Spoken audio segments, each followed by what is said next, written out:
오늘 사무엘상 17장입니다.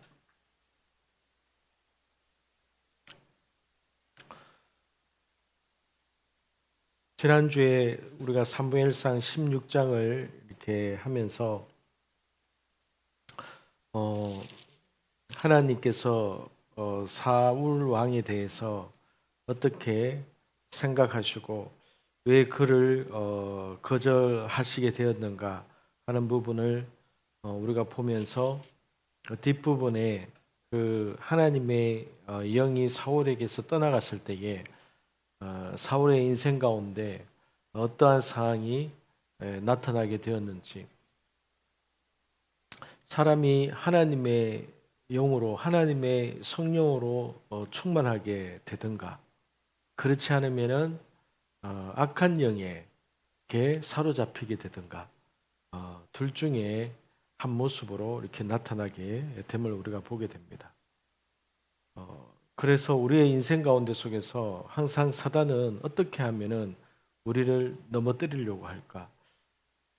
예전에는 예수 그리스도를 우리가 영접하기 전에는, 예수님을 알기 전에는 그들이 우리의 삶에 왕노릇하고 우리의 인생 가운데 속에서 여러모로 주인 노릇하며 또 우리의 육체 안에 그렇게 왕노릇하는 존재로 있었지만은 예수 그리스도 이후에, 예수님을 믿게 된 이후에 하나님의 자녀에게 있어서 성령이 내주하심을 통하여서 주변에서 항상 사단이 어떻게 하면 다시 나의 옛 지위를 찾을 수 있을까 하면서 늘 이렇게 틈을 노리면서 우리 스스로가 사단에게, 악한 영에게 기회를 주기를 바라면서 이렇게 맴돌고 할 수만 있다면은 다시 한번 자기들이 우리의 몸과 마음을 차지할 수 있으려면 좋겠다, 이런 마음으로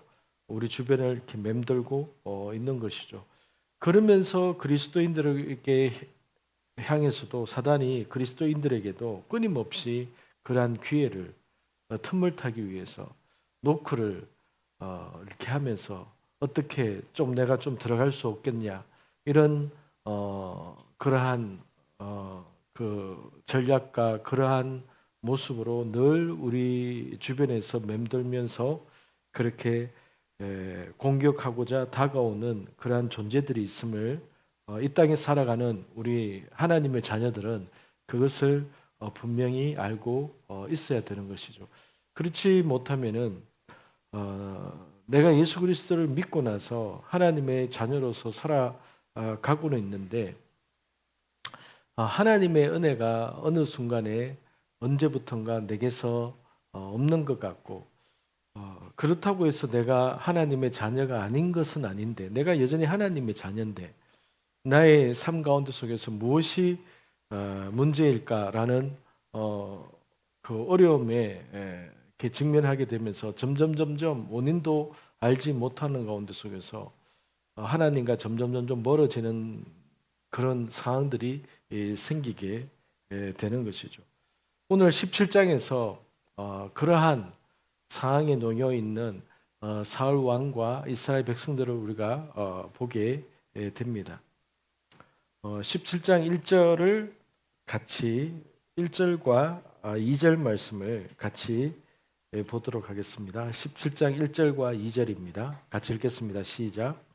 블레셋 사람들이 그들의 군대를 모으고 싸우고자 하여 유다에 속한 소고에 모여 소고와 아세가 사이에 에베스다밈에 진침에 사울과 이스라엘 사람들이 모여서 엘라 골짜기에 진치고 블레셋 사람들을 대하여 전열을 벌였으니, 블레셋 사람들이 군대를 모으고 싸우고자 해서 유다에 속한 소고에 모였다, 이렇게 이야기를 하는데, 이 말은 이 유다에 속한 소고 땅을 이미 차지하고 점령하고 나서 그리고 더 이스라엘을 치고자 그 주변에 에베스 담밈에 이제 진지를 구축하고 진을 쳤다는 겁니다. 그래서 먼저 선전포고는 블레셋에서 이렇게 한 것이죠. 소고 땅을 먼저 차지하고 나서 그리고 이스라엘에 더 공격해 들어오고자 베이스 캠프를 에베스 단밈에 진을 치고 이스라엘 백성이 어떻게 대적해 오는지 상황을 보면서 그렇게 진지를 구축하고 있었다라고 이렇게 이야기를 합니다. 블레셋 사람들이 먼저 이렇게 공격해 온 것이죠. 예나 지금이나 여러분 이스라엘 역사 가운데 속에서 블레셋이라는 이 나라는 이 종족은 항상 이스라엘에게 있어서 늘 발목을 잡는 그리고 늘 아픔을 주는 그런 민족이었음을 우리가 보게 됩니다. 사사기서 1장과 2장을 우리가 볼 때에 하나님께서 전쟁을 알지 못하는 이스라엘 사람들에게 하나님이 어떻게 이스라엘을 보호하시고 하나님이 얼마나 이스라엘을 사랑하시고 계획이 있는지를 알려주기 위해서 이스라엘 주변에 있는 민족들 가운데 다 쫓아내지 아니하고 내가 블레셋과 몇몇 그 나라들은 내가 남겨두겠다고 한 나라 가운데 속에서 제일 유력한 나라가 바로 블레셋입니다. 그러면 이 블레셋은 하나님께서 남겨두신 나라였습니다. 무엇을 위해서요? 이스라엘 백성들을 교훈하고 가르치기 위해서 하나님이 어떤 하나님인지 하나님이 얼마나 살아 계셔서 조상 때부터 내려오던 그러한 능력과 영광으로서 하나님의 목적으로 왜 이 가나안 땅으로 너희들을 이끄셨는지 하나님의 열심이 어떠한지 하나님이 정말로 계획이 있는데 그 계획이 무엇인지를 알려주기 위해서 그것을 알지 못하는 후손들에게 전쟁을 통해서 하나님이 어떤 분이신가를 알려주기 위해서 남겨준 나라가 바로 블레셋이라고 사사기서의 1장과 2장에 보면 이렇게 나오게 됩니다. 그래서 블레셋은요 항상 이스라엘에게 있어서 이렇게 이스라엘의 영적인 상태가 또는 이스라엘이 하나님 앞에서 뭔가 잘못할 때마다 나타나는 등장하는 민족이 나라가 블레셋입니다. 사울 왕이 이제 왕으로 등극했을 때에 그 왕으로 등극하자마자 아들 요나단과 함께 물리친 나라가 블레셋이잖아요. 두 번째 전쟁에서. 그러면 그때에 블레셋을 어떻게 물리쳤습니까? 숫자로는 엄청나게 밀리는 싸움이었습니다. 그런데 아들 요나단이 믿음으로 나가서 그렇게 용맹을 떨치고 하나님 앞에서 그렇게 믿음으로 나가서 싸웠을 때에 하나님께서 블레셋 사람들을 자기끼리 서로 칼싸움하면서 칼로 해치게 하면서 결국은 블레셋이 스스로가 그렇게 전쟁에서 패하게 된 것이죠. 블레셋은 철기 그 무기를 가지고 있었고 군사도 훨씬 많았고 훨씬 뛰어난 전쟁에서 이길 수밖에 없는 환경임에도 불구하고 하나님 앞에서 요나단이라든가 이스라엘 사람들이 어떻게 말하고 어떻게 행동하느냐에 따라서 블레셋은 스스로 자멸하든지 하나님께서 승리하게 하시든지 아니면은 그렇게 못하든지 하는 항상 이러한 양상으로 나타났습니다. 그리고 나서 나중에 다윗이 왕권을 잡았을 때에 다윗이 있는 동안 40년 동안에 이스라엘 나라가 정말로 가나안 땅에서 들어가면은 하나님이 주시겠다고 하는 그 약속의 경계선을 대부분 차지하고 나라 가운데 평안을 얻게 된 때가 다윗 왕 때라고 하거든요. 그래서 다윗 왕 때에는 블레셋이라는 나라가 그렇게 이스라엘을 넘볼 수 없는 그런 시기가 되었습니다. 그러면은 이스라엘 역사적으로 볼 때에 블레셋은 언제 이렇게 이스라엘을 치게 되고 공격해오고 이스라엘 사람들에게 이렇게 공포의 대상으로 나타나는가 하면은 이스라엘이라는 나라가 하나님의 백성이 하나님의 자녀가 뭔가 하나님 앞에서 잘못할 때에 항상 블레셋이 이렇게 등장을 했다는 것을 보게 됩니다. AD 153년에 유대가 로마를 대항해서 덤볐을 때에 로마 군대가 이스라엘에 주둔시키면서 완전히 평정을 시키고 나서 더 이상 이 이스라엘 땅에 유대인들을 남겨둬서는 안 되겠다 싶어서 전 세계로 흩어버리게 하고 주변 나라로 흩어지게 하면서 이스라엘 땅 이름을 로마가 AD 153년에 하드리아누스 황제가 이스라엘 땅 이름을 팔레스틴이라는 이름으로 변경시켜 버렸습니다. 왜냐하면은 이스라엘 사람들이 가장 싫어하는 민족이 블레셋이니까 이스라엘 민족을 다 쫓아내고 나서 그 지역 이름을 다시는 이스라엘 땅이라는 이름으로 불려지도록 하지 않아야겠다라는 정책으로 유대 민족 약화 정책을 펴기 위해서 로마 하드리아누스 황제가 그 이스라엘 땅 이름을 팔레스틴이라고 이름을 짓게 된 겁니다. 그때 이후로부터 AD 153년 이후로부터 지금까지 그 지역은 그냥 세계 역사 가운데 속에서 이스라엘 땅이 아니라 그냥 팔레스타인 이렇게 불리게 된 것이죠. 그래서 팔레스타인이라는 원래 이름은 블레셋이거든요. 블레셋 사람들이 원래 해양 민족이었는데 크레타 섬에 살고 있던 해양 민족이었는데 우리가 그때 사사기설을 하면서 우리가 공부를 했죠. 하나님께서 크레타 섬에 있는 그 해양 민족들을 하나님의 뜻에 의해서 가나안 땅으로 옮겨신 분이 하나님이시고 그들이 바로 블레셋이었다는. 그래서 블레셋이 그 가자지구 5성읍에 살게 될 때에 그 동네에 살고 있는 사람을 통칭하여 블레셋 또는 팔레스틴이라고 이름을 붙이게 된 것이었거든요. 그래서 어쨌든 지금 이 시간에 말하고자 하는 것은 팔레스타인은 블레셋은 역사적으로 볼 때에 항상 이스라엘의 영적인 상태와 연관된 그 나라라는 것을 보게 됩니다. 그럼 오늘날에도 어떻습니까? 오늘날의 블레셋이 여전히 이스라엘과 대치 관계에 있으면서 2년 전에 그 10월 달에 초막절 기간이 끝났을 때에 그 가자 지구에서 전쟁을 일으켜서 오늘날까지 지금까지 이 전쟁이 끝나지 않은 상태로 있게 한 그 원인이 블레셋이죠. 블레셋. 오늘날로 말하면 팔레스타인. 그런데 하나님께서 그 블레셋을 왜 남겨두셨는가 하는 것은 이스라엘 나라를 다루기 위해서 내가 남겨뒀다. 이렇게 말씀하셨거든요. 그런데 제가 봤을 때는 그 하나님의 뜻이 아직까지도 유효한 것 같아요. 아직까지도 이스라엘이라는 나라를 다스리는 데 있어서 하나님은 지금도 블레셋을 이용하고 계신 것 같아요. 지금도 팔레스타인을 하나님께서 이용하셔서 이스라엘을 다루고 계신 것 같아요.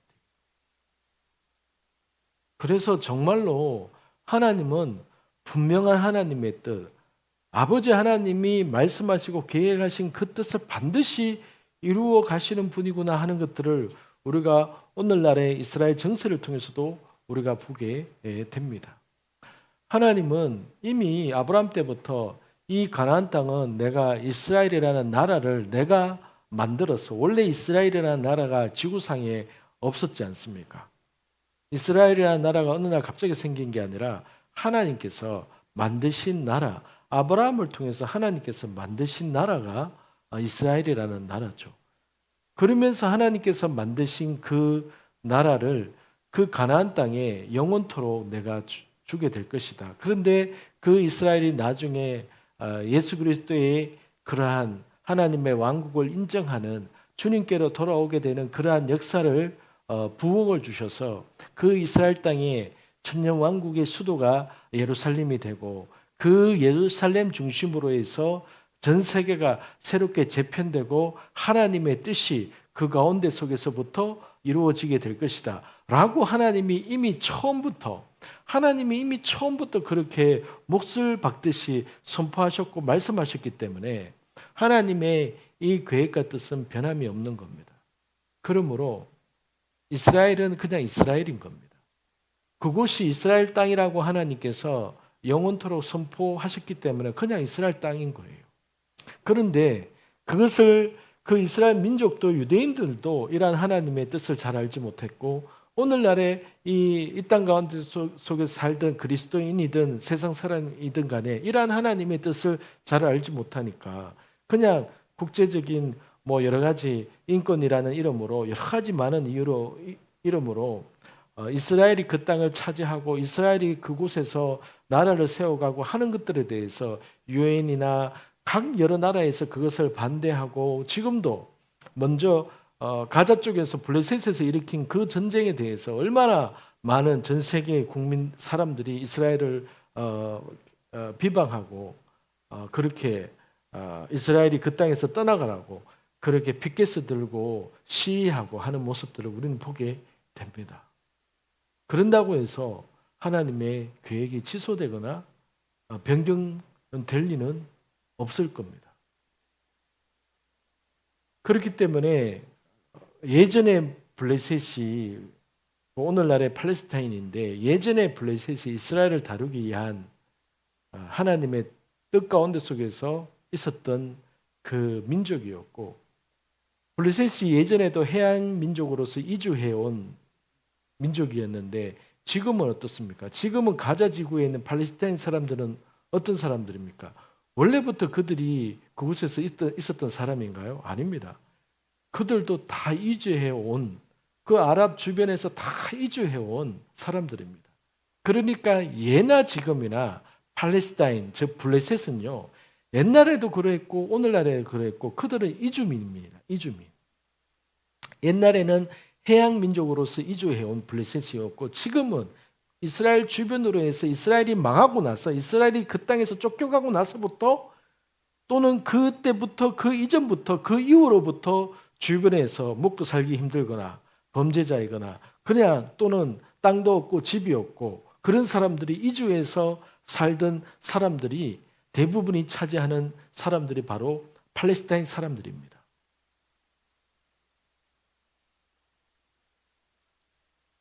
그러면은 과거의 블레셋과 이스라엘 전쟁 속에서 그러했듯이 오늘날에도 블레셋과 이스라엘 사이의 전쟁은 그러합니다. 무슨 말이냐?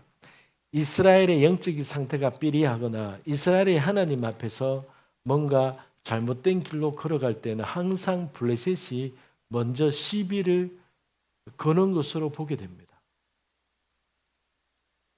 그래서 17장 1절에서도 블레셋 사람들이 그 군대를 모으고 싸우고자 하여서 먼저 덤벼들었던 것이죠. 그러면 16장에서 우리가 살펴봤듯이 사울 왕에게 하나님의 영이 떠나버렸습니다. 그러면서 이 이스라엘의 왕이 귀신 들려서 정신이 오락가락하고 하는 그런 상태가 되어버렸던 바로 그 상황에 블레셋이라는 나라가 이스라엘을 쳐들어오고 이스라엘에 이렇게 덤벼 들게 된 것이죠.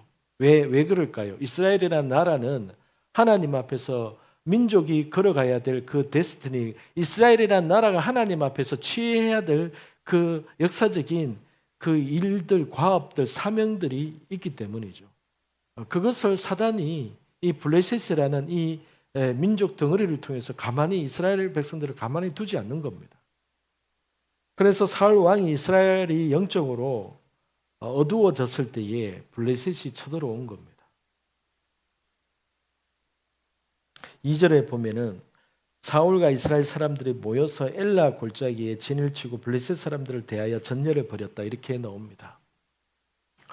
그런데 여러분 사울과 이스라엘 사람들은 어떠합니까? 하나님이 보실 때에 이미 하나님이 영이 떠난 그 왕과 그 주변의 대중들에 불과합니다.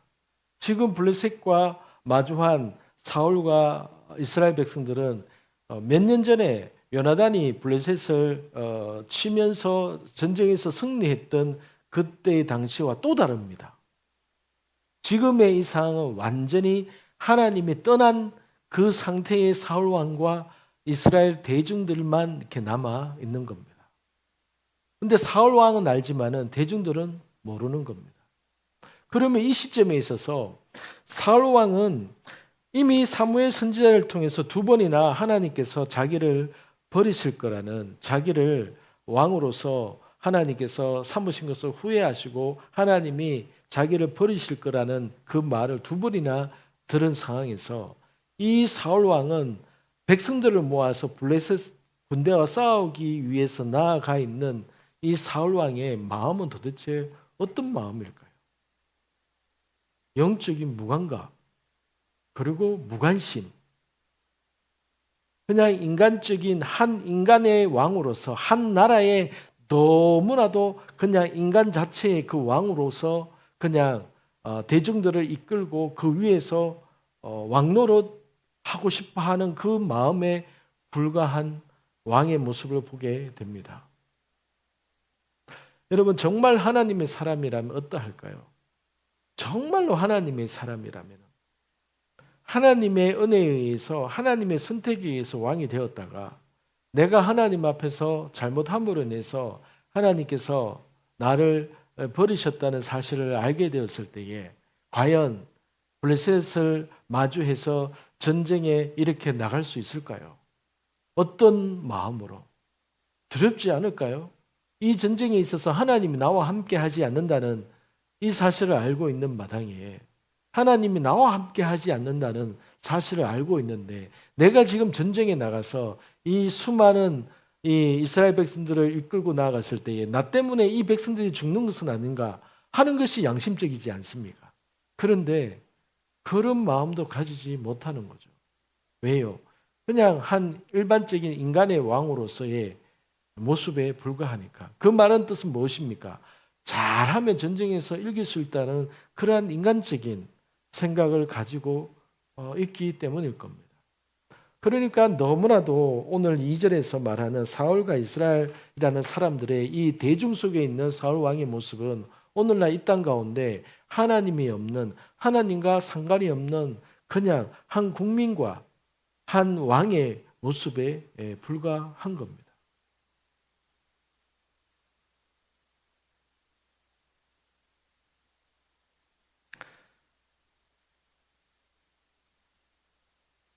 그 3절부터 보면은 이 블레셋이 예전에는 그 철병기가 있었고 전차가 있었고 이렇게 얘기를 하는데 오늘은 이 블레셋 가운데 좀 더 색다른 전혀 다른 장수 한 사람이 등장해서 이 장수가 어떠한지 3절부터 이렇게 설명을 합니다. 우리가 잘 알고 있는 이제 골리앗의 모습이 이렇게 나오게 됩니다. 4절에 보면은 같이 읽겠습니다. 시작. 블레셋 사람들의 진영에서 싸움을 도두는 자가 왔는데 그의 이름은 골리앗이요 가드 사람이라. 그는 키는 6규빗 한 뼘이요. 한글 성경에서 이 개역개정에서 싸움을 도두는 자 이렇게 나왔는데 다른 버전에서는 이제 이런 표현이 안 나오고 이거는 아마 이제 히브리어를 번역하는 데 있어서 그냥 문자적인 번역을 하다 보니까 싸움을 도두는 자 이렇게 된 것 같아요. 원래 이 그 단어의 의미는 사람과 이쪽과 저쪽의 그 중간 지대에 있는 지역 뭐 이런 의미가 있어요. 히브리어에는.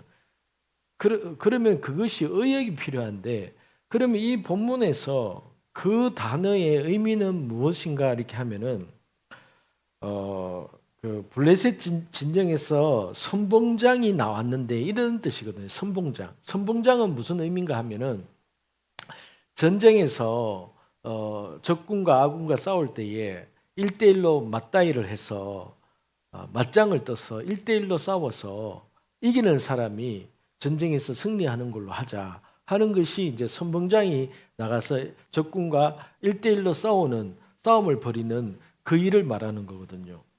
그래서 블레셋 사람의 진영에서 선봉장이 나왔는데 그의 이름은 골리앗이요 이렇게 표현을 하죠. 그래서 이 골리앗이 이스라엘 사람들을 대해서 40일 동안 기다리면서 야 너희 중에서도 선봉장 한 사람을 내놔라. 그래서 나와 1대1로 겨루어서 이기면은 진 사람이 그 이긴 나라의 종이 되도록 하자 이렇게 얘기를 하거든요. 이스라엘 전쟁사에서 이렇게 1대1로 겨루어서 전쟁의 승패를 가리는 장면은 여기밖에 없다고 합니다. 그러면 왜 그런가 하면은 이러한 1대1로 싸워서 전쟁의 승패를 가리는 이 문화는 저기 유럽권 문화거든요. 그러니까 확실하게 블레셋이 해양 민족으로서 살다가 가나안 땅으로 이주해온 그 사실을 이렇게 드러내는 표현이라고 합니다. 가나안 땅에는 이러한 전쟁 규칙이 없었다고 합니다. 근데 블레셋에서는 이렇게 1대1로 겨루어서 이렇게 하자. 이것은 유럽 쪽에서의 전쟁을 치를 때에 수많은 백성들의 목숨을 아끼고자 그 전투의 장군들이 나와서 1대1로 싸워서 전쟁의 승패를 가리는 그러한 전쟁의 이야기가 많았다고 합니다. 근데 가나안 땅에는 이러한 일이 없었다고 합니다. 그래서 블레셋이 확실히 저 해안 민족으로서 가나안 땅으로 이주해야 하기 때문에 자기가 살던 그 지역의 그 전쟁 그 관습을 지금 이스라엘과의 싸움에서 그렇게 행하고 있음을 드러내는 것이다 라고 이야기를 이렇게 합니다. 키가 6규빗 한 뼘이요. 보통 이제 한 규빗이 여기 손가락에서 팔꿈치까지의 길이라고 하거든요. 제가 오늘 자로 이걸 재봤거든요. 제 팔은 이게 어떻게 되는가. 그러니까 45.5더라고요. 45.5. 그래서 보통 한 규빗이 45에서 48 이렇게 나오거든요. 근데 주로 45라고 얘기를 합니다. 그래서 이제 골리앗의 키가 이제 3m가 되는 거죠. 3m. 그래서 골리앗은 여러분 아낙 자손의 후손인 거죠. 네피림의 후손인 거죠. 그러면 이 당시에도 네피림의 후손이 존재했음을 우리가 알게 되는 거고, 사무엘 하에 보면은 이스라엘이 그 블레셋과 또 싸울 때에 골리앗의 동생을 죽였다라는 그런 표현이 나오거든요. 그러니까 이 당시에 이 거인족 속 아낙 자손의 후손들 네피림이 그 후손들이 여전히 이렇게 있었음을 이렇게 보게 됩니다. 또 성경에서 키가 6규빗 한 뼘이다 이렇게 얘기하니까 아낙 자손 중에서는 그나마 적은 키입니다. 이 3m가. 성경의 다른 부분에 있어서 거인을 얘기할 때에 키가 5m가 나오기도 하거든요. 그러니까 3m는요 아낙 자손 네피림 후손 중에서는 키가 작은 편에 속하는 것이죠. 이집트의 고대 그 고분 벽화에 보면은 그 사람이 사람과 사람 사이에 물건을 옮길 때 어깨에 큰 지게를 쥐고 옮기는 그런 그림이 있는데 그 밑에 사람이 조그맣게 그려져 있고 그 옆에 사자가 이렇게 있는 모습이 보이거든요. 그러면 이집트 고분 벽화에도 거인이 그 돌을 옮기고 있는데 그 밑에 사람은 한 무릎 정도 사람의 크기가 있고 그 옆에 그보다 조금 작게 사자가 그려져 있고, 그리고 바벨론의 고분 벽화에는 사람이 애완동물을 안고 있는데 애완동물을 보니까 사자가 그렇게 안고 있는 고분 벽화에 있는 거예요. 그러니까 그 네페림이나 거인에게 입장에서는 사자는 애완동물이었던 거예요. 사자는 애완동물. 그런 그림이 일단은 있음을 이렇게 보게 됩니다.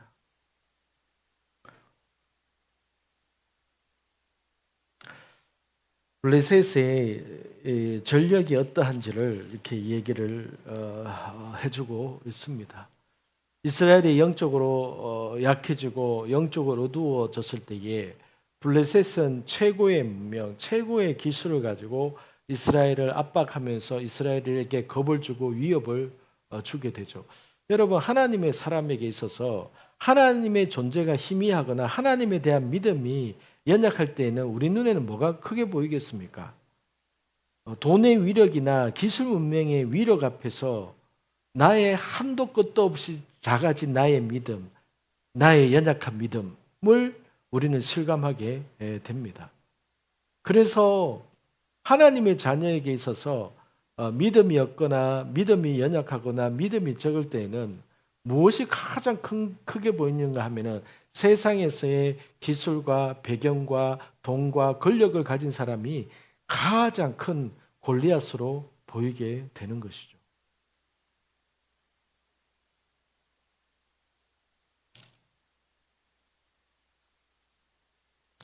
그래서 다 읽지는 않겠지만 11절에 보면은 사울과 온 이스라엘이 블레셋 사람의 이 말을 듣고 놀라 크게 두려워했다라고 합니다.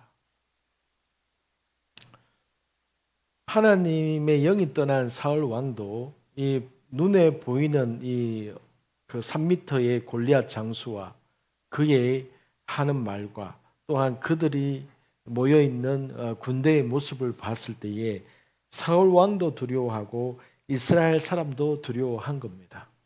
몇 년 전에 블레셋이 이스라엘 사람에 의해서 요나단과 요나단의 무기를 지키는 그 두 명에 의해서 블레셋 군대 전체가 흔들렸던 그 이야기는 이미 사라지고 없습니다. 그것은 우리가 언제 그랬던가 하는 하나의 추억에 불과하게 됩니다. 늘상 하나님의 은혜 가운데 속에서 하나님과의 교제와 하나님과의 동행이 없을 때에는 예전에 내가 받았던 하나님의 은혜나 하나님이 나에게 하셨던 그 분명한 역사가 있음에도 불구하고 하나님과 동행하는 삶이 오랫동안 없을 때에는 시간이 지나고 나면은 예전에 하나님이 나와 함께 하셨던 그 은혜가 하나의 전설의 이야기처럼 그때가 있었던가? 그때는 어떻게 그런 일이 있었던 것이지? 이렇게 회상하는 그런 수준에 불과한 것이죠. 사울 왕이 지금 그러합니다. 이스라엘 온 백성이 그러합니다. 분명히 얼마 전에는 저렇게 큰 군대도 이스라엘 사람들을 보고 도망갔던 저 나라였는데 이제는 이 골리앗 한 사람 때문에 눈에 보이는 거대한 존재 한 사람 때문에 온 나라가 두려움에 사로잡히게 됩니다. 그러면서 이제 12절에서 다윗이 이렇게 등장하게 됩니다.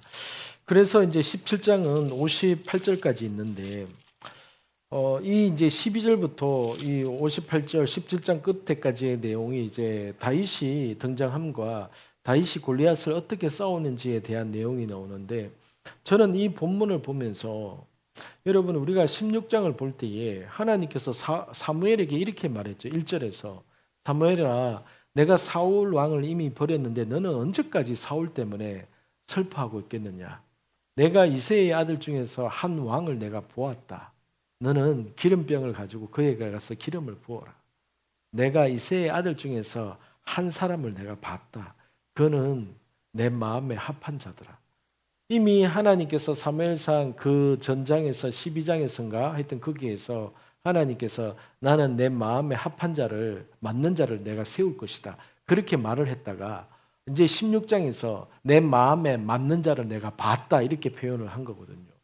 그러면 오늘 17장 이제 12절에서 오늘 58절까지 이 다윗의 전쟁 승리 기사 가운데 속에서 제가 하나님 앞에서 이 말씀을 보면서 보게 된 것은 하나님은 다윗의 어떤 모습에 마음에 들어 하셨을까? 하나님은 무엇을 보셨을까?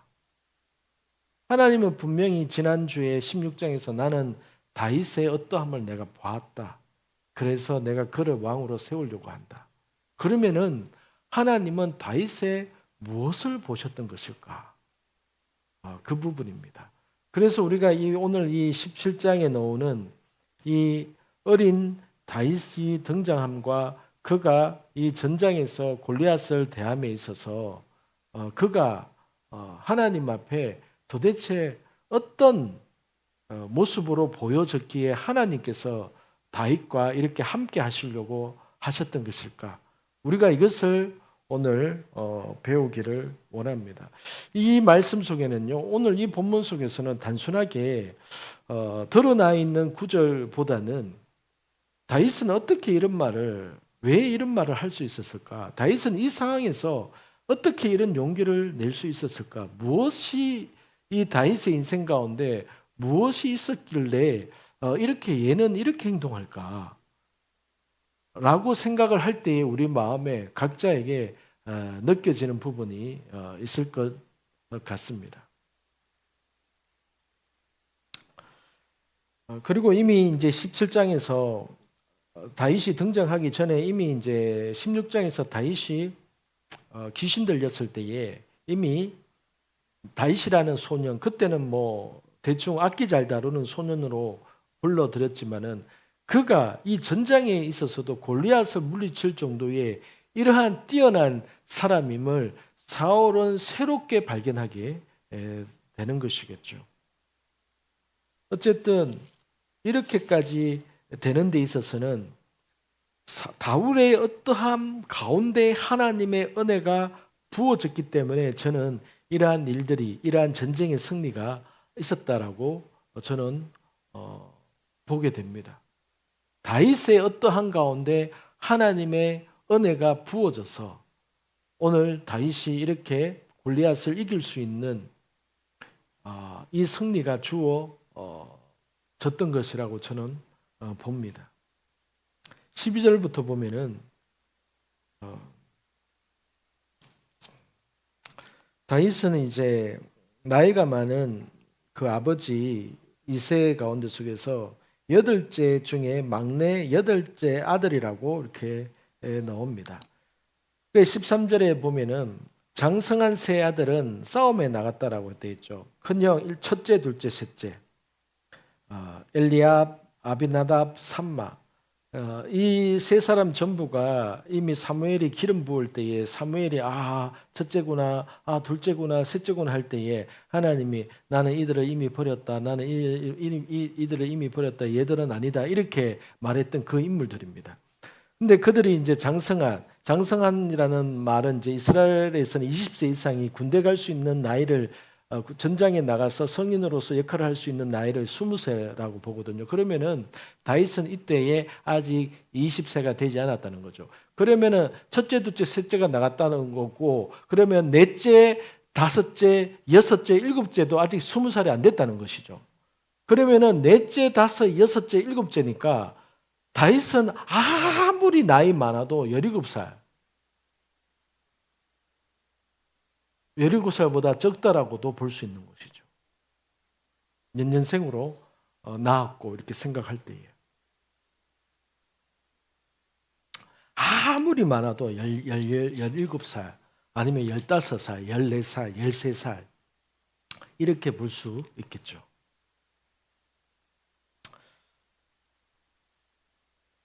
(15절) 다윗은 이제 12절과 13절, 14절에서 8째다.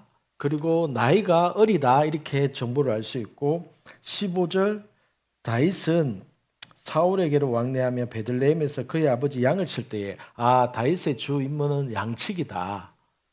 사울과 같은 그 직업이었다. 역할이었다. 다윗은 양치는 자였다. 나이도 어렸다. 16절에서 전쟁의 상황은 이미 40일 동안이나 블레셋 골리앗이 나와서 그 선봉장을 빨리 내놔라. 1대1로 맞다이를 뜨자. 1대1로 대결을 하자. 계속 이렇게 하고 있는 상황입니다. 블레셋이 이스라엘을 이렇게 압박할 때에 블레셋 쪽에서도 전면전을 벌였을 때에는 어떻게 될지 모르는 상황이었죠. 그런데 이 골리앗 한 사람을 내세우고 1대1로 하면은 99% 이길 것 같은 거예요. 그러는 상황에서 전면전을 벌일 이유가 있겠습니까? 1대1로 싸워서 확실하게 이기는 게 나은 거죠. 그러니까 계속 모욕하고 이스라엘을 모욕하고 이스라엘을 믿는 하나님을 모욕하면서 그들이 수치스럽고 부끄러워서 쓸데없는 용기를 가지고 누군가 한 사람이 나오기를 아마 바랬던 것이겠죠. 그래서 40일 동안이나 그렇게 조롱하고 나왔다라고 이렇게 16절에서 이야기합니다. 17절에 이제 이새가 아들 8째 막내에게 이제 전쟁터에 나가 있는 형들을 위해서 이 곡식과 빵과 치즈 10덩이를 가지고 형한테 한번 갔다 오라고 이렇게 이야기를 그렇게 합니다.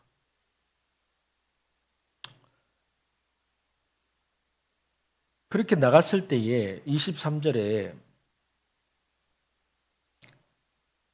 골리앗이 그 이스라엘과 하나님을 모독하는 말을 다윗이 들었다라고 이렇게 나옵니다.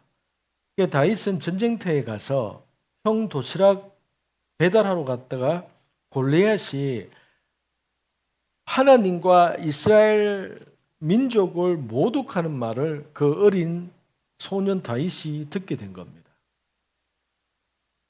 그 상황에서 모든 사람들이 24절 모든 사람들이 보고 두려워하고 그 앞에서 도망했다라고 합니다. 계속 이 골리앗을 앞에 둔 이스라엘 사람들의 상황에 대해서 오늘 말씀은 두려움, 피하고 싶은 마음, 하나님은 있지만은 어찌할 수 없는 자신들의 모습 앞에서 무너져 가는 모습을 보게 됩니다. 이것은 무엇을 말하는가? 하나님의 영이 떠나간 그 왕과 그 공동체와 그 무리 가운데 속에서는 너무나도 세상의 권력이나 세상의 돈이나 세상의 문명 시스템이 교회나 하나님의 사람들을 압도하는 모습으로 나타나게 될 때에 하나님의 영광이 하나님의 은혜가 떠나간 공동체나 사람에게 있어서는 한낱 그 세상의 권력이나 세상의 시스템 앞에서는 너무나도 가지고 있는 믿음이나 교회 생활이 너무나도 초라함을 우리에게 보여주는 겁니다. 실제적인 하나님과의 교제나 하나님의 음성이나 하나님이 함께 한다는 그런 사인과 증거가 없는 신앙생활은 그러한 공동체는 그러한 내 자신의 신앙은 어떤 세상의 권력이나 시스템이나 큰 무리들 앞에서는 너무나도 볼품없이 초라하고 낮아지게 되는 것을 우리에게 보여주게 됩니다. 25절에 보면은 다윗이 그 골리앗을 죽이는 사람은 왕이 제물과 그 딸을 주고 그 세금까지 면제해 준다는 이 그 소식을 듣게 됩니다. 그 다윗에게 있어서 이것이 하나의 동기부여가 되는 겁니다. 다윗에게 있어서 어떤 혹자는 그럼에도 불구하고 세금도 면제해 주고 재물도 주고 공주도 준다고 하는데 왜 나서는 사람이 없었냐 했을 때 어떤 사람은 아마 공주가 안 이뻤을 거다 이렇게 얘기하는 사람들도 있습니다.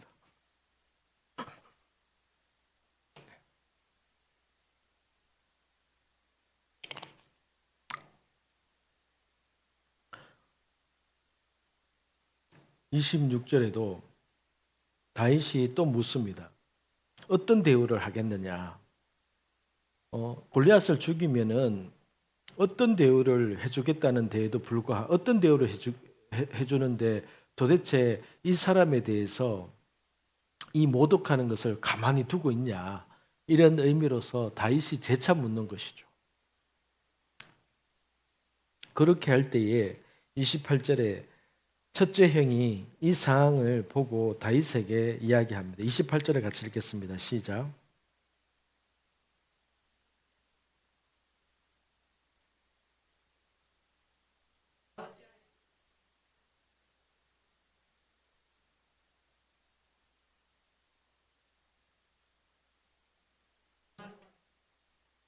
큰형이 철없는 자기 막내 동생이 와서 그 전쟁 상황 가운데 속에서 이렇게 저렇게 기동량하고 마치 참견하는 것 같고 사고 칠 것 같아서 큰형이 야 내가 너의 교만과 네 마음에 완악할 만한다. 야 내가 니를 모르겠냐? 너 어디서 또 나서게 하려고 하냐? 너 이 전쟁이 골리앗이 너 겁도 없이 네가 지금 뭘 하려고 하는 거 내가 지금 뻔히 보이는데 아서라 얼른 집에 가거라. 그렇게 이야기를 이렇게 합니다.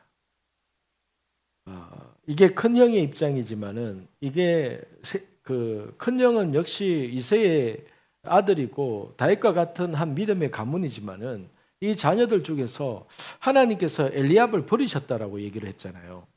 그러니까 이 엘리압이 다윗을 이렇게 얘기하는 것을 봤을 때 엘리압이 너무나도 세상적이고 너무나도 인간적인 시각을 가지고 있음을 보게 됩니다. 왜 제가 그렇게 말을 하느냐면은 막내인 다윗이 볼 때는 저 골리앗이 하나님을 모독을 하고 40일 동안이나 저렇게 하고 있는 모습이 너무 수치스럽고 너무 화가 나는데 형은 또는 이 이스라엘 군대 안에 있는 어떤 장수들도 남자들도 여기에 대해서 아무런 대책 없이 앉아 있는 이 모습이 다윗이 볼 때는 너무나도 답답하고 안타까운 모습이 다윗 안에는 느껴지는 겁니다.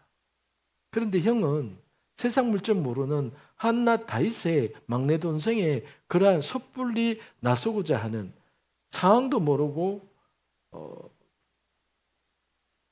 전쟁이 얼마나 무서운 줄도 모르고 뭣도 모르고 그냥 나서게 하는 말만 하는 그런 모습으로 보여지게 되는 것이죠. 여러분, 만약에 여러분들이 골리앗 같은 상황, 이 세상에 어떤 우리가 앞으로 당면하게 되는, 우리가 이 세상을 살면서 당면하게 될 상황들이 블레셋과 같은 상황들이 어디 없겠습니까? 골리앗 같은 상황이 없겠습니까?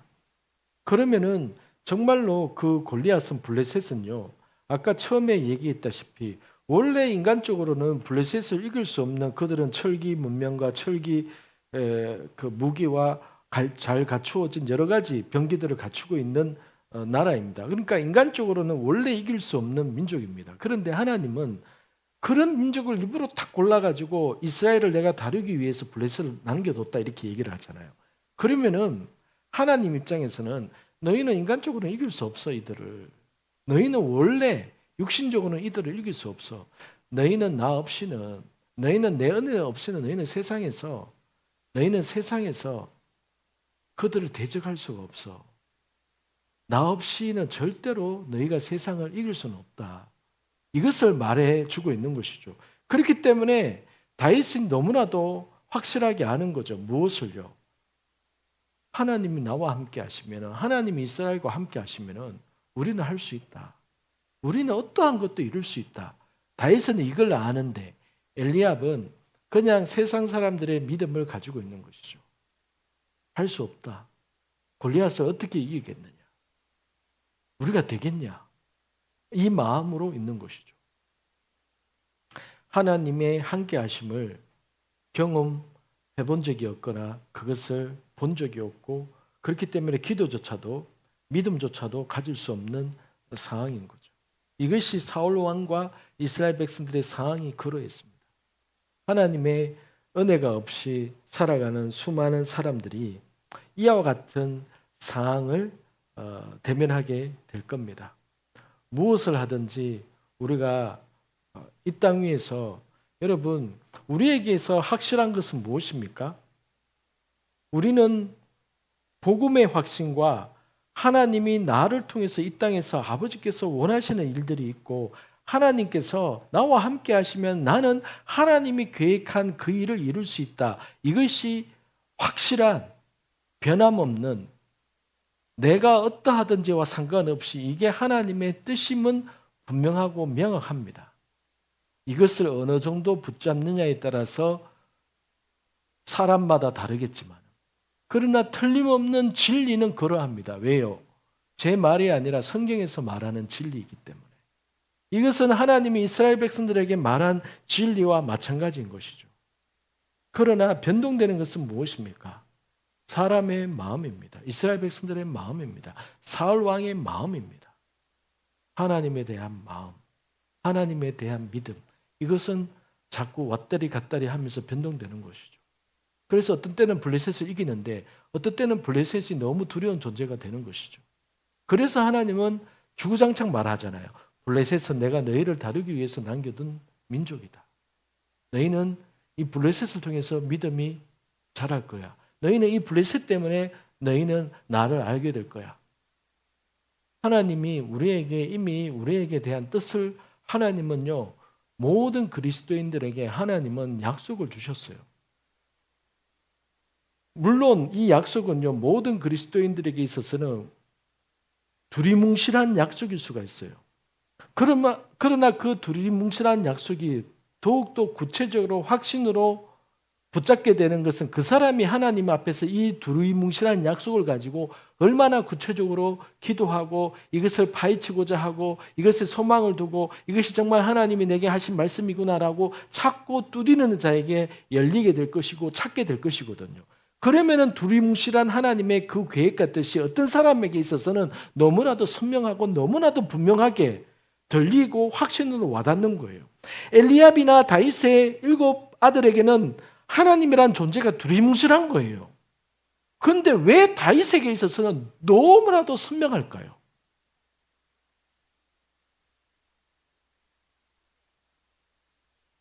이것이 오늘날 이 땅에 존재하는 하나님의 사람에게 이러한 패턴이 여전히 반복되는 겁니다.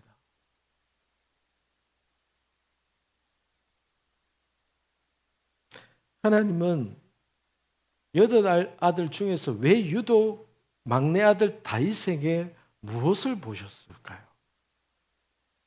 하나님의 은혜는 언제나 여러분 공평합니다. 청함을 받은 자들은 엄청나게 많습니다. 그런데 택함을 받는 자들은 언제나 소수입니다. 하나님은 모든 사람이 구원받기를 원하십니다. 그래서 은혜를 다 베풀기를 원하시지만은 사람에 따라 그가 무엇을 보고 어떻게 느끼고 무엇을 소망하느냐에 따라서 선택이 달라지고 말이 달라지게 되면서 하나님은 내가 은혜 베풀 자에게 은혜를 베풀겠다 이렇게 말씀하시는 것이죠.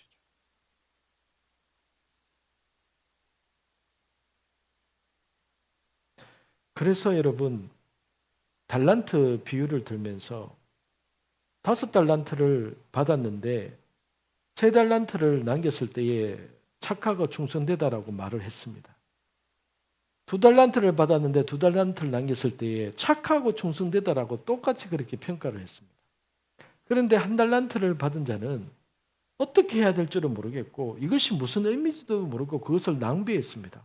그냥 두려우니까 내가 내 주인에 대해서 난 잘 모르니까 그냥 어떻게 될지 모르겠다. 그냥 땅에 묻어두자 하고 묻어두었더니 마지막 날에 결산할 때에 그 묻어둔 그 종을 향해서 악한 종아, 네가 나를 그런 주인으로 알았더냐?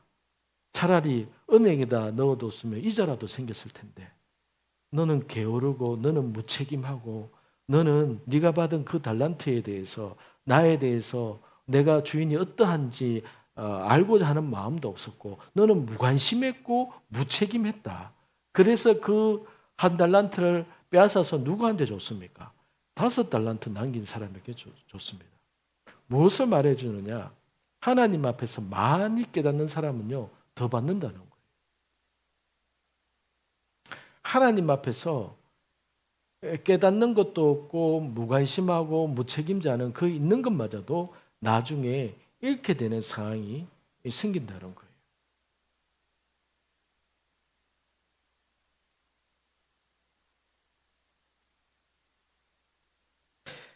형 엘리압은 다윗을 볼 때에 그냥 우리 집에 한 철없는 막내 아들 정도로 여긴 거예요. 그런데 그 막내 아들이 혼자 밤에 당번 쓰면서 양들을 지키고 동무들을 지키고 할 때에 그가 어떤 은혜가 있었고 그가 하나님과 어떻게 동행했는지를 형들은 몰랐던 겁니다. 왜요? 그냥 철없는 막내였으니까. 그런데 다윗에게 있어서는 그 목동의 생활이 처음에는 뭐 달가웠겠습니까? 남자 7명이 있을 때에 그 막내 아들은 또 나이가 들고 하니까 처음에야 기운받고 이렇게 했겠지만 나중에 식견이 들고 일할 능력도 되고 어느 정도 자라면은 형들이 하기 싫고 형들이 좀 어려운 일을 막내한테 가게 돼 있잖아요. 그러면 주로 밤에 당번 서는 거는 다윗이 맡았을 것이고 둘째한테 시키면 둘째는 셋째한테 시키고 셋째는 넷째한테 시키다가 맨 마지막에 야 막내 네가 해라 이렇게 하게 되는 거고 그러면은 그 막내로서의 그런 것들이 있는 것이죠. 그런데 그 상황 속에서 희한하게 다윗은 그 상황 속에서 저는 어떤 일이 있었는지 저는 다 알 수는 없어요. 그런데 시편을 통해서 다윗의 시라든가 다윗의 그 고백을 보면은 무섭고 두려워할 때에 아무도 나의 이러한 상황과 형편을 알아보지 못하는 그 사막과 광야 환경 속에서 그 동물들과 있을 때에 늑대와 사자와 곰과 씨름해야 될 때에 그는 그 두려움이 자기에게 있어서는 너무나도 큰 은혜가 되고 경험이 되는 그 일들을 겪었다는 것이죠. 그래서 다윗에게 있어서는 고생과 같은 상황이었는데 그 고생 가운데 속에서 다윗은 하나님의 보이지 않는 손길과 같은 그 은혜를 다윗은 경험하게 된 것이죠. 그래서 여러분, 다윗은요, 막내라는 그 측면에 있어서의 인간적인 그런 어떠함도 있는데다가 그 광야 가운데 속에서 목자로서 살면서 그냥 자연적으로 습득한 그 은혜도 있었던 겁니다. 고생이 고생만 아니었다는 거예요. 고생이. 근데 이 모든 것이 하나님의 그런 선하신 손길이 있다고 볼 수밖에 없는 부분이죠. 근데 오늘 말씀의 제목처럼 하나님은 다윗의 어떤 부분을 도대체 보셨던 것일까? 그것은 아직 이제 안 나온 것인데 뒤에 이제 나오기 시작하는데요. 다윗이 이 전쟁의 상황에서 관심과 흥미를 끌면서 마치 비느하스가 하나님의 분노를 느껴서 장막에 들어가서 이방 여인과 동침한 그 레이지파 사람을 칼로 죽였던 것처럼 아무도 그 상황에서 비느하스처럼 칼 들고 자기의 종족을 죽일 생각을 하지도 못하는 상황에서 비느하스만 오직 하나님의 감정을 느꼈던 것이죠. 그래서 참지 못해가지고 자기 아내하고 잔 것도 아닌데 그냥 안에서 하나님의 분노를 느껴서 어디 감히 하나님의 백성이 이렇게 할 수 있냐 하면서 칼로 죽여버렸는데 그것을 하나님이 너무 시원하게 생각을 했던 것과 마찬가지로 다윗이 이 상황에서 나이도 제일 어린 것 같고 아직 소년이 있는 상황에서 당연히 두려워하거나 무서워하거나 해야 되는데 다윗에게는 오늘 이 29절까지의 상황을 봤을 때에 왠지 모를 자신감을 느껴져요. 왠지 모를 자신감. 왠지 모를 자신감. 31절에 보니까 다윗이 이렇게 사람들과 하는 이야기를 듣고 왕한테 가서 아랬던 신하가 있게 되었고 그래서 사울 왕이 다윗을 불렀습니다. 33절 같이 읽겠습니다. 시작. 네가 가서 저 블레셋 사람과 싸울 수 없으니 너는 소년이요 그는 어렸을부터 용사입니다. 왕이 볼 때에도 다윗은 너 안 된다. 너는 소년이고 쟤는 완전히 전사다. 이렇게 이야기를 합니다. 그러니까 왕도 말렸던 것이죠. 근데 다윗이 자신의 경험을 이야기합니다. 34절부터. 다윗이 사울에게 말하되 주의 종이 아버지의 양을 지킬 때에 사자나 곰이 와서 양떼에게 새끼를 물어가면은 35절 내가 따라가서 그것을 치고 그 입에서 새끼를 건져내었고 그것이 일어나 나를 해오고자 하면 내가 그 수염을 잡고 그것을 쳐 죽였나이다. 주의 종이 사자와 곰도 쳤은즉 살아계시는 하나님의 군대를 모욕한 이 할례받지 않은 블레셋 사람이리까 그가 그 짐승이 하나와 같이 되리라. 다윗이 볼 때는 골리앗이 곰하고 사자하고 별로 다를 바 없다라고 느낀 거예요. 키만 좀 더 클 뿐이지 다윗이 가만히 생각해 보면은 그 곰과 사자와 같이 그 사납고 날카로운 그 짐승이 달려들 때에도 자신이 그것을 죽여버렸으니까 저 키 좀 큰 장대만 멀쩡한 저 골리앗과 같은 저 사람은 곰보다 안 무서운 것 같다, 사자보다 안 무서운 것 같다 이렇게 느낀 거예요. 그러면서 37절에 하는 말이 이겁니다. 37절 같이 읽겠습니다. 시작. 또 다윗이 이르되 여호와께서 나를 사자의 발톱과 곰의 발톱에서 건져내셨은즉 나를 이 블레셋 사람의 손에서도 건져내시리이다. 사울이 다윗에게 이르되 가라 여호와께서 너와 함께 계시기를 원하노라. 여러분 이 표현이 저는 하나님께서 다윗을 어떤 부분을 마음에 들어 하시고 보셨을까? 저는 이 부분이라고 생각해요. 제가 곰도 죽여봤고 사자도 죽여봤고 저 좀 할 줄 압니다. 제가 한두 해도 겪은 게 아니라 여러 해를 겪었기 때문에 마을에서도 다윗이 나이는 어리지만은 이거 돌팔매지 이게 슬링이거든요. 전문용어로. 그냥 그 당시에 목동들이 하는 기술입니다. 그리고 전쟁에서도 이 슬링 무기가 있었습니다. 슬링 돌려서 팔매지로 돌려서 사람이나 동물의 이마나 거기에 이 돌이 박히게 하는 기술. 이게 슬링 무기거든요. 그러니까 이 슬링을 통해서 내가 사자나 곰 잡은 게 수두룩합니다. 나 동네에서 좀 그쪽으로 이름 좀 나 있습니다. 나 이거 잘합니다. 이렇게 말한 게 아니라는 거예요. 다윗이. 여러분 같으면 어떻게 말하겠습니까? 이 상황에서. 굳이 하나님의 이름을 여러분 드러낼 수 있겠습니까?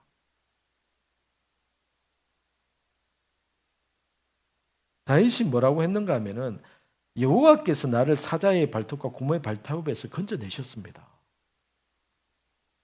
이 말을 왜 할까요? 자기는 그 곰과 사자를 여러 번 죽였는데 그것이 하나님께서 하셨다라고 확신하기 때문에 이렇게 얘기를 하는 겁니다. 여러분, 교회를 다니는 수많은 사람들 중에는 하나님이 하셨던 것이 확실함에도 불구하고 아니라요 이렇게 한다든지 아니면 하나님이 하신 것이 확실함에도 불구하고 그것을 굳이 감추려고 하고 그런 걸 하나님 이야기하는 것은 창피하고 부끄러우니까 그냥 아닌 것처럼 슬쩍슬쩍 그렇게 넘어가려고 하고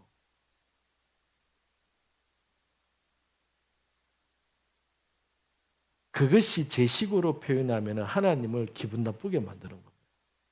하나님이 기분 나빠하신다는 뜻이 아니라 내가 하나님이라면 제가 하나님이라면요 여러분 저는 그 상황에서 굉장히 기분 나쁠 거예요. 여러분 같으면 안 그렇겠습니까? 여러분 같으면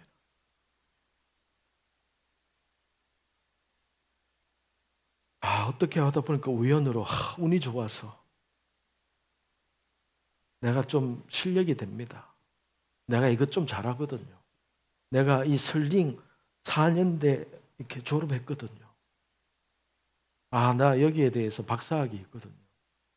나 여기에 대해서 공부 좀 했거든요. 나 이거 좀 할 줄 압니다.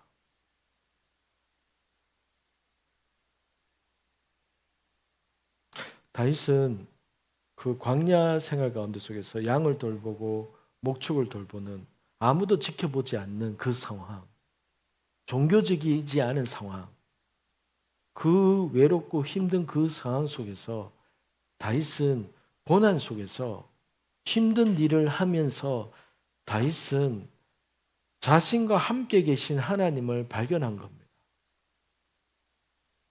인생에 있어서 나의 모든 생활 가운데 속에서 우리는 모든 매일매일 하루하루가 하나님이 나와 동행하심을 우리는 경험할 수는 없을 겁니다. 그런데 인생에 있어서 어떤 과정이나 어떤 시간들 속에서 하나님이 나와 함께 하셔서 그 곰과 그 사자를 하나님께서 나를 거기에서 건져내셨더라. 라는 그 경험이 있다면 그것이 결국은 나로 하여금 어떤 환경 속에서도 하나님이 나와 함께 하시더라. 이 상황은 하나님이 나로 하여금 넉넉히 이기게 하실 거야. 왜? 하나님이 과거에도 그렇게 하셨기 때문에. 나 골리앗 안 무서워. 나 괜찮아. 왜? 나는 골리앗과 같은 곰이나 사자를 무수히 경험했기 때문에 저 정도는 그런데 저 골리앗이 저 키만 컸지 어디 감히 하나님을 모욕하고 이스라엘 백성을 모욕한단 말인가? 나는 도저히 참을 수가 없어. 이러한 마음을 느끼는 다윗의 그러한 심정, 그러한 성정, 그러한 태도, 그러한 말투, 그러한 마음에 하나님이 이것을 보신 겁니다. 이것을 보신 거예요.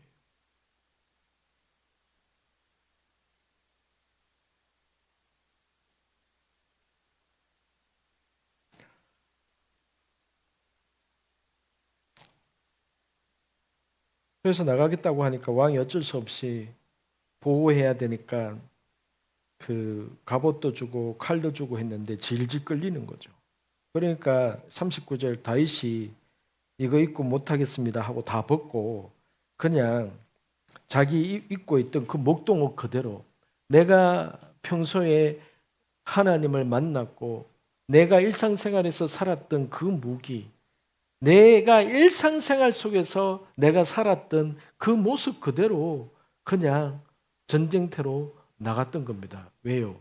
그 상황 속에서 일상생활 모습 속에서 내가 경험한 하나님이 지금 나와 함께 하실 것이라는 것을 알았기 때문에, 즉 하나님이 사자와 곰에서 건져주셨지 사울의 갑옷이나 무기가 건질 게 아니라는 것을 다윗은 알았기 때문에 갑옷이나 무기나 큰 칼이 필요한 게 아니었던 것이죠. 그래서 다윗은 평상시 때도 하던 대로 매끄러운 돌 5개 골라가지고 주머니에 넣고 가지고 나아갔던 겁니다. 그래서 블레셋이 골리앗이 볼 때에 너무나도 자존심 상하죠. 40일 동안이나 모욕하고 막 그랬는데, 모욕하고 겁주고 하나님의 이름을 욕되게 하고 그랬는데 꼴랑 40일 만에 나온 애가 소년인데 갑옷도 안 입었어. 칼도 없어. 돌 하나 들고 슬링 하나 들고 딱 놓으니까 다윗 골리앗 입장에서 얼마나 자존심 상할까. 야, 내가 개냐? 네가 나를 개로 여기고 막대기 들고 나왔냐? 이렇게 생각하는 거예요. 그런데 다윗은 나는 하나님의 이름으로 나간다. 너는 네가 칼과 무기로 나오지만은 내 뒤에는 나와 함께 하나님이 계시다. 그러니까 그 다윗의 일상적인 믿음이었던 겁니다. 하나님 제발 도와주세요 하면서 막 두렵고 떨림으로 하나님의 이름으로. 그래서 이 본문을 우리가 이 다윗과 골리앗의 이야기를 얼마나 어릴 때부터 들어왔습니까? 다윗은 만군의 여호와의 이름으로. 그래서 평상시에 없던 믿음으로 있다가 어려운 일 생길 때 만군의 여호와의 이름으로 나가면 이길 거야 라고 해서 그렇게 나가면 그냥 뒤집니다. 그냥 죽습니다. 그러니까 이런 본문의 이야기를 들으면서 그냥 이렇게 주문 외우듯이 내가 여호와의 이름으로 나가면 되는 거구나. 그게 아니라 그 믿음이 그 마음 안에, 그 삶 안에 그것이 있냐 하는 것이죠.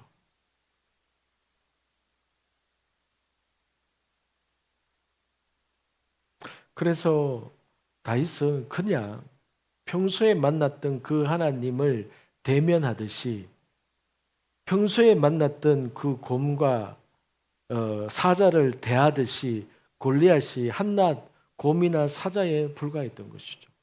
더구나 더 확신을 가졌던 것은 저 할례받지 않은 골리앗이 하나님과 이스라엘 백성을 모욕하는 것 앞에 하나님이 자신과 함께 한다는 그 믿음.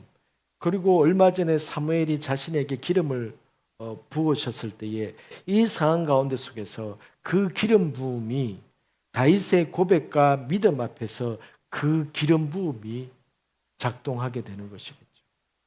그 기름 부음.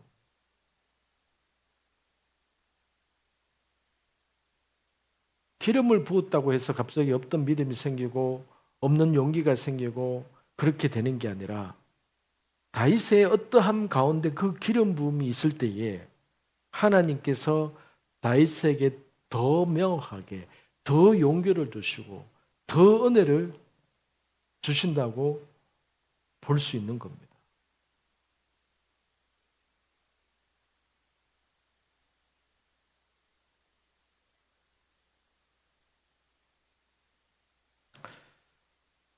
그래서 다윗이 이제 골리앗과의 이 싸움에서 돌 하나로 바로 이 돌이 다윗의 골리앗의 이마에 그대로 박혀 들어갔다라고 표현을 합니다.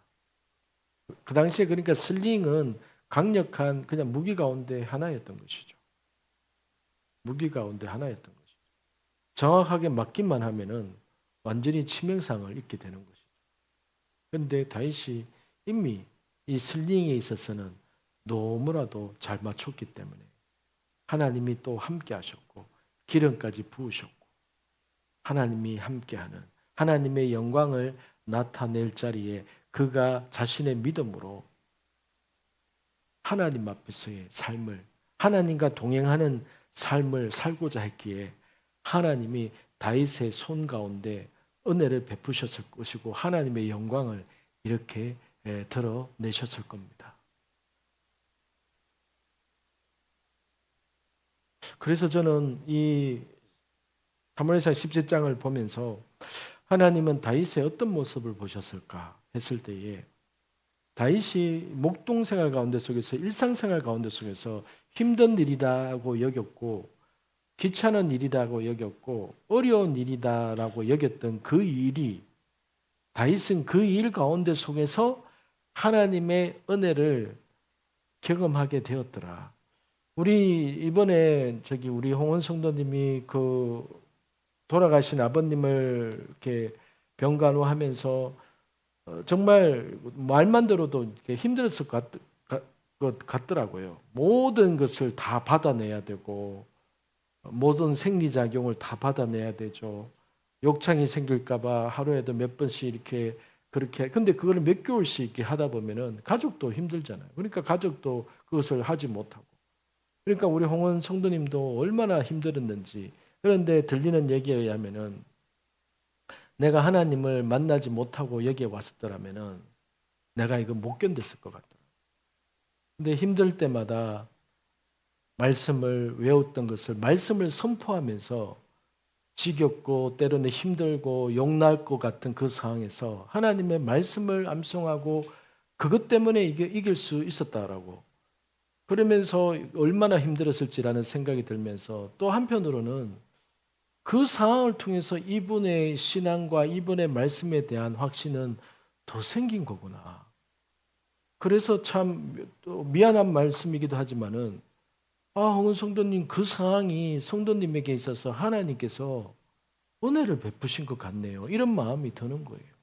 근데 그 상황이 어떻게 그것이 은혜가 되겠어요? 처음에는 그 일이 목사님 남일같이 얘기하시네 이런 생각을 하실 것 같아요. 제가 그런 말을 만약에 한다면 목사님 와서 해보세요. 그런 말씀 나오시나 그렇게 말하실 것 같아요. 그런데 저는 그런 마음이 드는 거예요. 물론 내가 안 해봐서 그러신지 모르겠지만은 그런데 어쨌든 그 상황이 한 사람으로 하여금 말씀에 대해서 더 사모하게 되고 결과적으로 입에서 줄줄줄 암송하는 그 성구가 나오게 되고 참 하나님께서 우리 각자를 너무나도 잘 아시기 때문에 하나님이 나를 어떻게 다뤄야 되는지 하나님이 너무나도 잘 아시기 때문에 하나님이 우리에게 은혜 베푸시는 방법과 여러 가지 상황들을 각자에게 맞는 방법으로 다 세워 가시는 것 같은 거예요.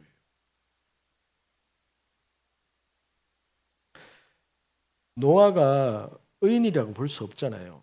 윤리적으로 뭐 술 먹고 막 그렇게 해가지고 막 그렇게 막 그러니까 성경에서 말하는 그 창세기 6장 9절인가요? 7장에 보면은 노아는 당대의 의인이라 그가 하나님과 동행하였더니 이렇게 나오거든요. 그러면은 하나님이 볼 때에 의인은 없나니 하나도 없습니다, 원래. 그러면은 왜 창세기 6장에서는 노아는 당대의 의인이다 왜 표현을 했느냐 하면은 그 시대에는요, 이미 그 네피림이 있었고 그 타락한 그 천사의 후손들이 태어나고 하는 그 시기가 있었고 막 교합이 일어나고 교배가 일어나고 막 그런 상황 가운데 속에서 그 상황의 참혹함을 보면서 노아는 하나님과 동행했다는 거예요.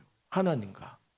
그래서 하나님은 노아가 하나님 보시기에 의롭다고 여겼던 거예요. 너는 남들 같지가 않네. 너는 남들이 다 가는 그 길로 너는 가지를 않네. 너는 남들이 똑같이 생각하는 그런 생각을 너는 하지 않네. 너는 내가 볼 때에 나는 그 시대에 너만한 자가 없다. 너 나와 동력하자.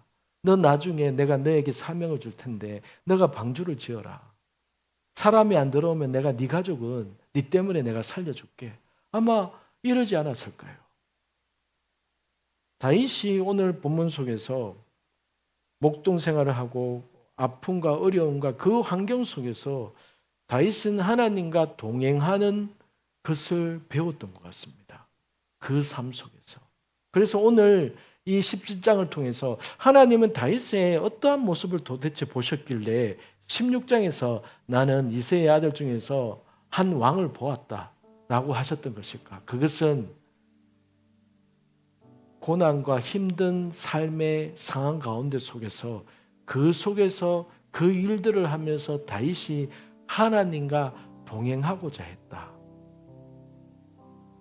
다윗은 그것을 배웠다. 그리고 언제나 하나님과 동행하고자 하는 그 마음이 있었기 때문에 어떤 전쟁의 위기나 상황이 생겼을 때에 하나님과 동행하는 사람은 그 상황 속에서 이게 하나님 앞에서 될 일인가? 이게 하나님 앞에서 가당치 않은 일인가? 가당치 않은 일인데 이 상황을 내가 보고 있을 수는 없지. 이런 마음을 품게 된다는 거예요. 왕이시여, 내가 옛날에 목동할 때에 하나님이 나를 사자와 곰에서 하나님이 나를 건져주셨습니다. 하나님과 동행하는 사람의 특징인 겁니다. 하나님과 동행하지 않는 사람은요, 저 상황에서 꼭 저렇게 하나님 이야기를 해야 된다. 그렇게 생각합니다. 교회를 다니는 수많은 사람들 속에서도 이미 하나님이 하나님이 우리 공동체의 은혜가 떠났는지도 모르고 사울과 이스라엘 백성들이 전쟁터에 나갔던 그 모습으로 하나님을 모르지는 않습니다. 하나님을 알아요. 그런데 자기에게 있어서 자기의 지금 현재 상황에 있어서 하나님의 은혜가 있는지 없는지를 모르는 상황에서 전쟁터에 나가 있는 사람들과 같은 모습으로 살아가는 수많은 사람들.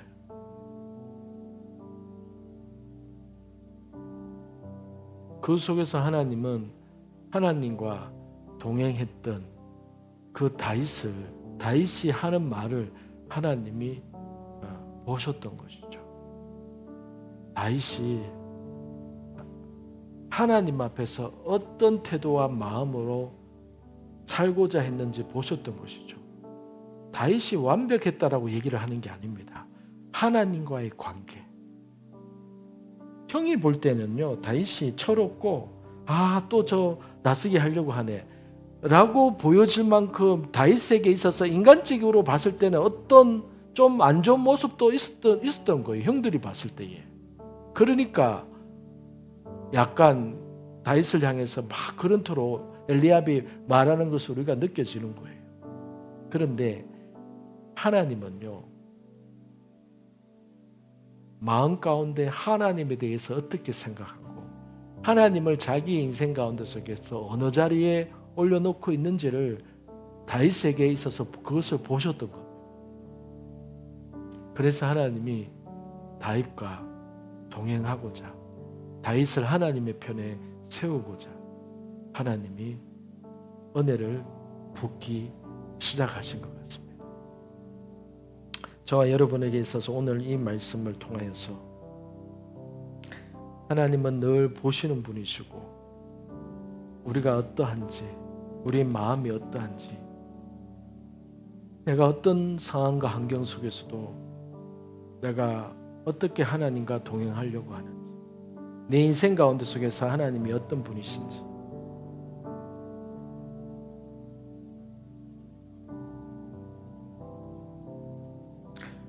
일상생활 속에서 그것이 이제 나오게 되는 것이죠. 일상생활 속에서 내가 하나님을 어느 정도로 생각하는지는 나의 일상생활 속에서 나오게.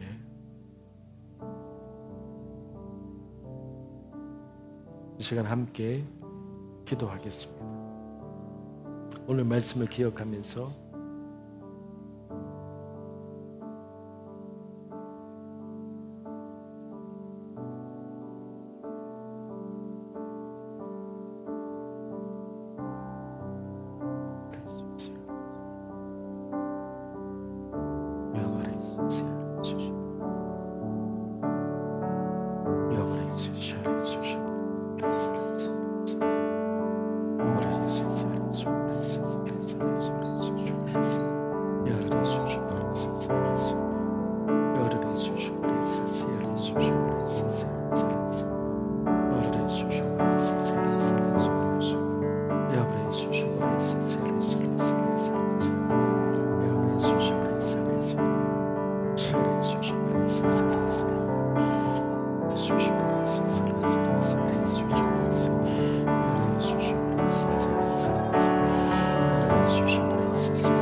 하나님을 깊이 있게 신뢰하십시오.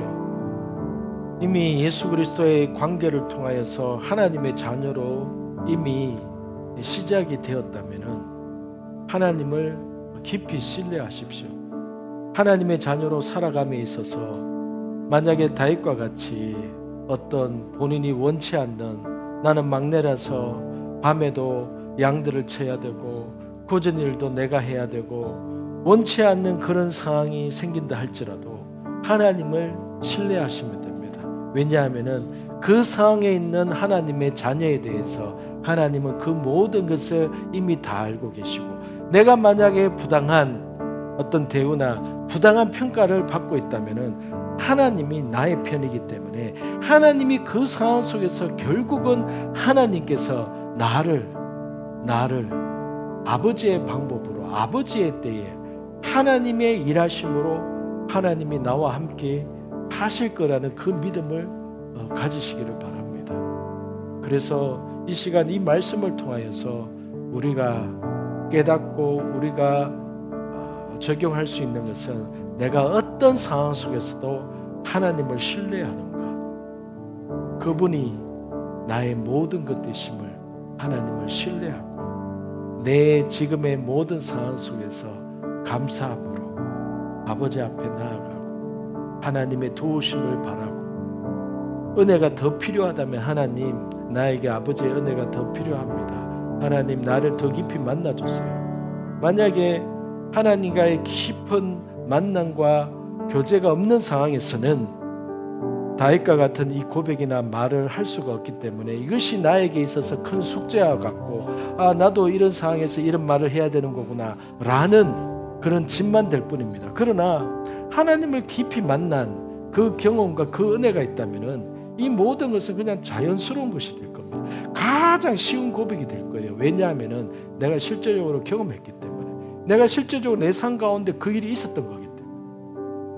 그래서 지금 우리에게 필요한 것은 하나님을 깊이 신뢰하는, 하나님을 더 신뢰함으로 나아가는, 아버지, 나의 이 모든 상황 속에서 주님만을 신뢰하고 이 상황 속에서도 하나님의 뜻을 이루고 싶습니다. 하나님의 뜻이 이루어지기를 원합니다. 하나님, 나의 이 모든 상황 속에서도 하나님의 뜻만이 이루어지기를 원합니다. 내 뜻이 아니라 아버지의 뜻이 이루어지게 해주십시오. 하나님, 나의 소원성취가 아니라 하나님의 뜻, 아버지의 선하신 뜻만이 이루어지게 해주십시오. 오직 그 아버지의 뜻에 아버지, 제가 순종하는 자로 주님 서고 싶습니다. 이러한 고백으로 주님 앞에 나아가겠습니다. 아버지, 주님 아버지 앞에 신뢰하고 주를 신뢰하고 나아갑니다. 아버지 하나님을 신뢰하고 나아갑니다. 주님을 신뢰하고 아버지를 더 깊이, 아버지를 더 깊이, 온전히 더 깊이 경험하게 해주십시오. 주를 더 깊이 경험하고, 주를 더 깊이 경험하고, 주를 더 깊이 경험하고,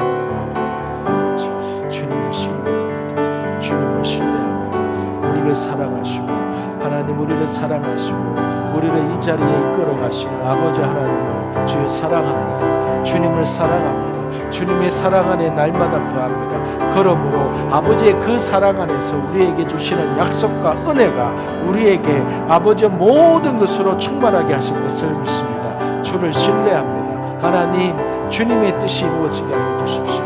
하나님의 온전하신 뜻이 이루어지게 하여 주시옵소서. 아버지여, 아버지의 뜻에 순종하며 아버지의 뜻을 사랑함으로 주님 앞에 아버지여 서게 해주십시오.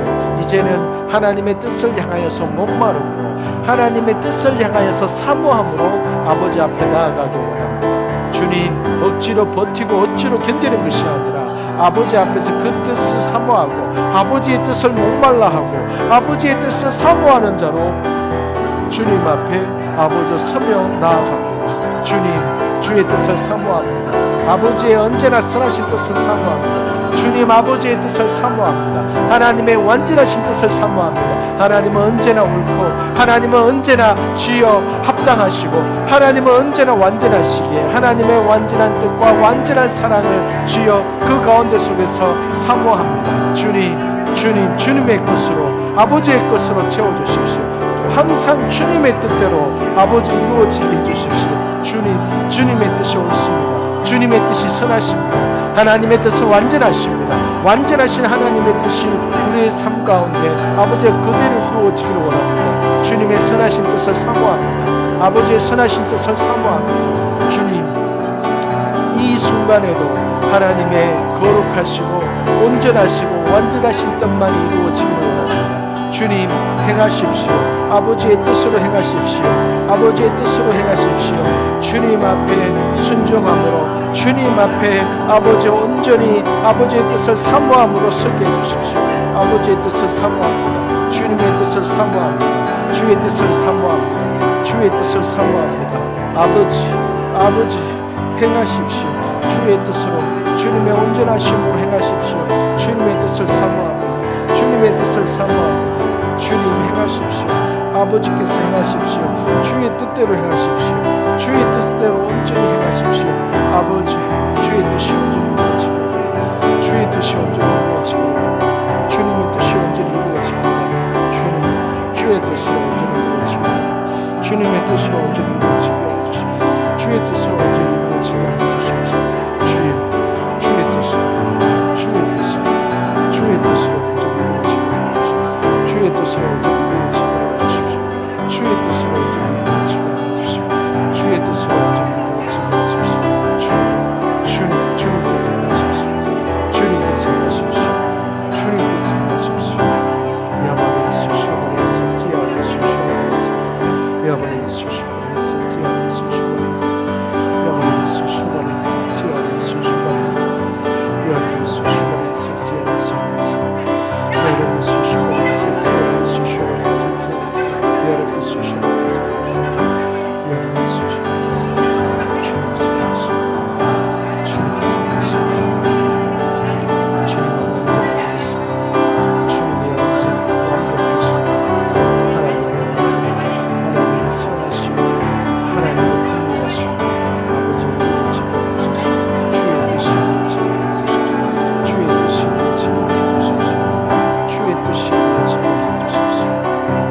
수시오바리스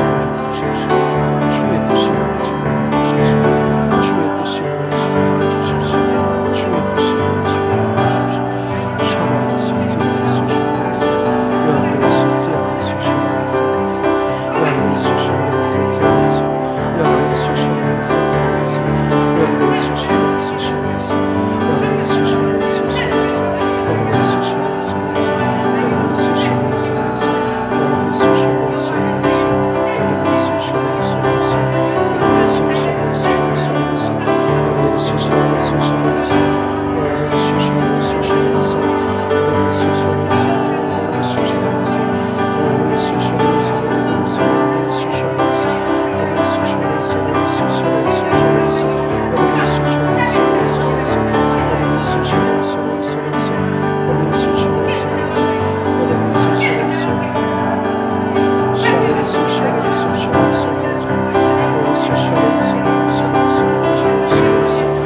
수시오바리스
하나님을 영화롭게 하는 자가 하나님께서 그를 높이시고 감사로 하나님을 높이는 자가 하나님께서 그를 높이시리라.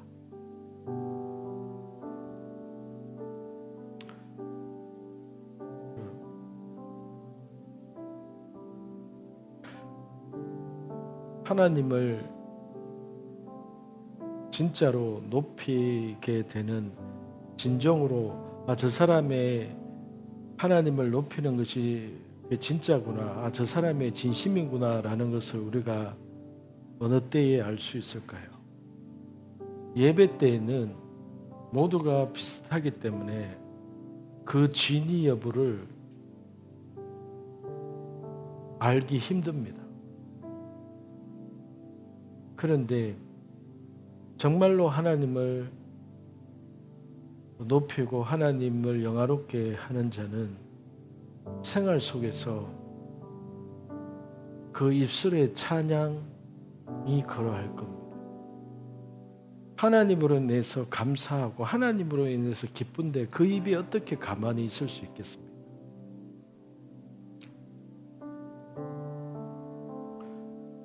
그래서 그럴 때에 하나님께서 그 사람을 구별된 자로 하나님이 눈여겨 보실 겁니다. 하나님을 진정으로 높이는 자에게 있어서 가장 큰 특징은 감사와 찬양이라고 생각을 합니다. 평상시에 만약에 내가 찬양을 잘하든 못하든 찬양이 잘 안 나온다, 찬양이 잘 안 하게 된다, 그 사람은 하나님 앞에서 정말로 하나님의 존재도 알고 하나님이 고마우신 분인 것도 알고 하나님이 나의 아빠인 것도 알고 하나님이 감사하다는 것은 알지만은 그 정도까지는 아닌 거겠죠. 찬양이 나올 정도까지는 아닌 거겠죠. 그 사람이 감사가 없다는 게 아니라 그 정도까지는 아닌 거겠죠. 두 번째 중에 하나가 돈입니다. 헌금입니다. 솔로몬이 왕이 되었을 때에 자신이 하나님을 사랑하는지 보여주고 싶은데 내가 하나님을 얼마나 사랑하는지 그거를 표현할 길이 없었는데 고민하다가 내가 하나님을 아버지 내가 하나님을 얼마나 사랑하는지 내가 한번 보여줄까요? 해서 한 게 기브온 산당에서 1,000마리의 소를 바쳐버린 겁니다. 왕이 소가 많아서 돈이 많아서 바친 게 아니라 자신이 하나님을 얼마나 사랑하는지 표현하고 싶었는데 그 표현 중에 하나가 재물이었습니다. 저는 다른 것도 있겠지만은 가장 하나님 앞에서 딱 드러나는 게 우리가 가장 소중하게 생각하는 그 재물과 돈을 하나님 앞에서 내가 어떻게 드려지는지 그걸 하나님께서 가늠하시는 것이고 첫 번째는 아까 얘기했다시피 감사와 찬양이라고. 이것은 성경 안에서 제가 발견한 것들입니다. 그래서 이러한 부분에 있어서 우리가 다윗처럼 솔로몬처럼 이렇게 하자는 게 아니라 다윗이나 솔로몬도 결국은 뭐 때문에 그렇게 했던 것일까요? 하나님을 너무 사랑하는데 이거를 표현하고 싶은데 그래서 그들이 취한 한 행동의 하나였을 뿐입니다. 그래서 우리가 하나님을 정말로 하나님 제가 어떤 고난에 놓여져도 좋으니까 하나님 제가 하나님을 진짜 제 인생 가운데 제대로 하나님을 만나게 해주세요. 그것이 제일 중요합니다. 하나님을 정말로 깊이 만나는 것. 하나님이 내게 터치하시고 내게 말씀하시고 내가 경험한 그 하나님이 내 인생 가운데 속에서 모든 것이 될 겁니다. 내 인생 가운데 속에서 하나님이 그냥 제일 우선순위가 될 겁니다. 남이 뭐라고 하든. 그래서 우리의 인생 가운데 속에서 정말로 하나님, 제가 하나님을 정말로 제대로 더 깊이 만나게 해주세요. 그러한 갈급함이 저와 여러분 가운데 오늘 이 밤에 부어지기를 소망합니다. 하나님, 오늘도 주님 말씀을 마무리하면서 하나님 그 무엇보다도 우리 마음 가운데 하나님을 향한 깊은 목마름, 지금까지 하나님을 알고 하나님을 알았고 하나님을 경험했던 것보다도 하나님 더 깊이, 정말로 더 깊이 하나님을 경험하고 하나님을 만나기를 원합니다. 하나님 더 깊이 만나게 해주세요. 하나님을 더 알고 싶습니다. 이 목마름이 우리에게 있게 해주세요. 하나님을 향한 목마름이 있게 해주세요. 아버지 하나님, 주를 향한 목마름이 있게 해주세요. 하나님을 알고 싶고 하나님을 보고 싶고 하나님의 음성을 듣고 싶고 하나님을 보여주시는 것을 보고 싶어서 몸부림치고 보고 싶다고 떼를 쓰고 하나님 앞에 그러한 목마름으로 하나님 우리에게 있게 되기를 원합니다. 주님, 오늘 이 밤 가운데 성령 하나님 그 목마름으로 우리에게 부어주십시오. 그 목마름으로 부어주시옵소서. 예수님의 이름으로 기도합니다. 아멘.